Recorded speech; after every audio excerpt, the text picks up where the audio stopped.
HB Card says, "Are there truly any undecided voters? Hard to believe there are." I thought back a month or so ago, or a couple months, when RFK Jr.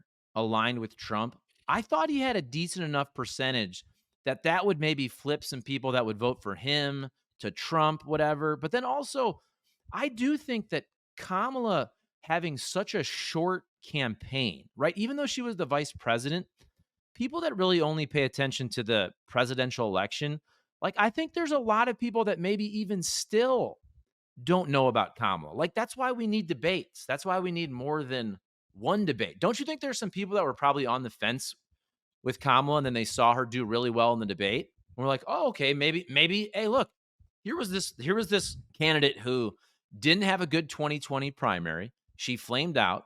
She was a not super visible vice president. She had very low approval numbers as a vice president.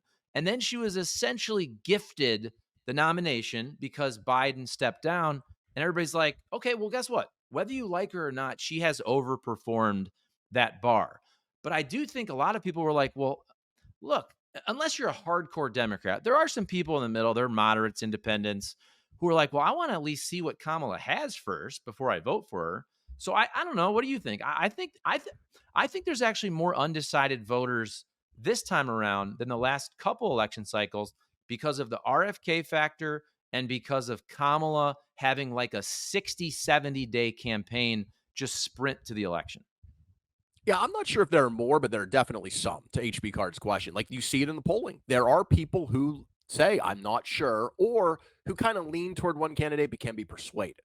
And I don't think it's a big percentage at all of the electorate at this point. I think it's 5%, maybe at most 10% that could change their mind or be persuaded. But a lot, you got to remember, like, you and I are nerds about this. Probably a lot of people on the live stream right now are really into this.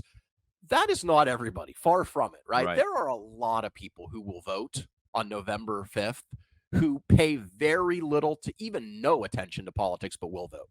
They are into video games or taking their kids to soccer practice or, watching Netflix, crime dramas, whatever, but not politics. And so they catch a little bit here or there. And look, those are the people that are going to decide this election most likely. Are the kind of low information voter who doesn't really know a lot about the issues, but kind of votes on vibes or feelings or something they heard someone say.